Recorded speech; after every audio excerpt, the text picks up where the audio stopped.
The live TV, सच सबसे आगे। नमस्कार, द लाइव टीवी आप देख रहे हैं। आपके साथ मैं हूं आदित्य कुमार।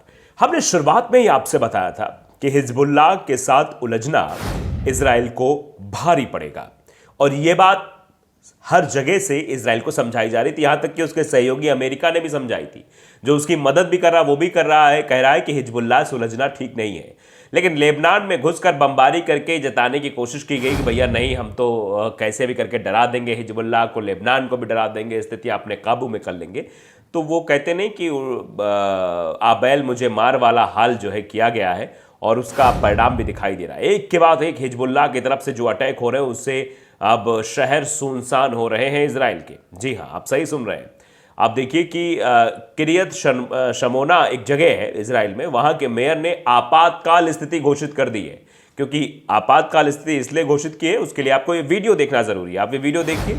एक के बाद एक ये हमले हो रहे हैं, ये हिजबुल्लाह की तरफ से हमले, ये चेतावनी के लहजे में हमले भले ही किए जा रहे हैं, लेकिन ये बताने के लिए काफ़ी है कि आप समझिए छोड़ा नहीं जाएगा किसी भी तरीके से। इजराइल को ये बताया जा रहा है और इसीलिए आपात स्थिति जो है बना दी गई है। और मेयर जो है किरियत शमोना के, उन्होंने आपातकाल की स्थिति वहां घोषित कर दी है और निवासियों से तुरंत घर खाली करने का भी आग्रह कर रहे हैं। तो आप समझिए, इजराइल के प्रधानमंत्री बेंजामिन नेतन्याहू ने इजराइल की जनता के लिए मुसीबत खड़ी कर दी है। सीधे शब्दों में कहें तो यही। पहले आप देखिए, अगर हमास या फिर फिलिस्तीनियों के साथ अत्याचार ना किया होता, उनके साथ ज्यादती ना की होती, उनकी ज़मीनों पर कब्जा ना किया होता, उनके धर्म पर टिप्पणी ना की होती, उनकी धार्मिक पुस्तक को जलाया ना होता, उनके धार्मिक स्थल पर विवाद उत्पन्न ना किया होता, उनकी महिलाओं उनके बच्चों के साथ दुर्व्यवहार ना किया होता, उनके लोगों को जेल में ना डाला होता, तो शायद ये स्थिति उत्पन्न होती ही नहीं। तो बगावत करनी ना पड़ती। भाई कब तक कौन सहेगा। हमास देख रहा था कि किस तरीके से फिलिस्तीनियों पर लगातार अत्याचार पर अत्याचार, अनाचार पर अनाचार, फंसाया जा रहा है, जेल में डाला जा रहा है, जमीन कब्जाई जा रही है, महिलाओं के साथ प्रताड़ना हो रही है, धार्मिक टिप्पणियां की जा रही है, धार्मिक पुस्तकों के साथ खिलवाड़ किया जा रहा है। कब तक चुप रहता। उसी का अटैक था जो 7 अक्टूबर को दिखा, यानी पाप का घड़ा जो बढ़ा, वो 7 अक्टूबर को हमास ने हमला करके बता दिया कि अब बहुत हो गया, अब बर्दाश्त नहीं किया जाएगा। बर्दाश्त की एक सीमा होती है, जिस सीमा को आपने क्रॉस कर दिया है। तो फिर आप समझते हैं, अब उसके बाद 7 अक्टूबर को जो हमला हुआ तो परेशानी किसको झेलनी पड़ी? इजराइल की जनता को झेलनी पड़ी, मासूम लोगों को झेलनी पड़ी। तो आप समझिए जरा, उन लोगों को बंधक बनाया गया सिर्फ इसलिए ताकि जो फिलिस्तीनी लोगों को बंधक बनाया गया उनको कम से कम रिहा कर दिया जाए, इसी भरोसे। ये हमास की प्लानिंग थी। हमास का कहीं से भी नुकसान पहुंचाने को इरादा नहीं था। लेकिन आप समझिए किस तरीके से इजराइल लगातार फिलिस्तीनियों पर अटैक कर रहा है, गाजा पट्टी पर अटैक कर रहा है। वो युद्ध तो नहीं लड़ पा रहा है।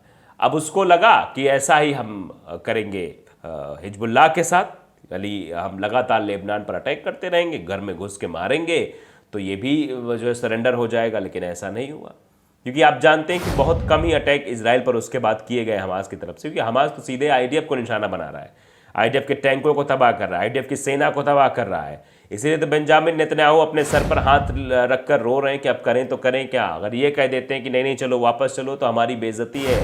अपनी झूठी शानो शौकत के लिए वो लगातार ये कहते हुए नजर आ रहे हैं कि हमास को समाप्त करना है, हमास को समाप्त करना है। हमास से युद्ध तो कर नहीं पा रहे ढंग से, और हमास को ख़त्म करने की जो है सुपारी लेकर चल रहे हैं, हाथ में ख़त्म करने की बात कहकर चलते रहे। अब लेबनान की तरफ से जब अटैक हुआ, जो ये हिजबुल्लाह की तरफ से जो अटैक हो रहा है, उसमें काफ़ी आप देख सकते हैं कि इस तरीके की इस तस्वीरें निकलकर सामने आई हैं, जो भयावह तस्वीरें हैं। अब इसका भी खामियाजा इजराइल को उठाना पड़ रहा है, क्योंकि उठाना पड़ेगा ही। हिजबुल्लाह के हमले के बाद इजराइल के शहर दर शहर खाली होते हुए दिखाई दे रहे हैं। मेयर की तरफ से चेतावनी दी जा रही है, वहाँ के स्थानीय नेता जो हैं वो कह रहे हैं कि भैया ये जगह सेफ नहीं है रहने के लिए। तो इजराइल जो पूरे विश्व में महिमा मंडन करता रहा कि सैन्य ताकतों के मामले में हो, सुरक्षा के मामले में हो, हथियारों के मामले में हो, हमसे आगे कोई नहीं है, हम सबसे सर्वश्रेष्ठ हैं, हमारे पास सर्वश्रेष्ठ हथियार है, सर्वश्रेष्ठ आयरन डोम जैसी जो है पद्धति हमारे पास है, जिससे कोई भी अटैक हमारे ऊपर नहीं कर सकता। ये बताने की कोशिश पूरी दुनिया में की गई इजराइल के द्वारा।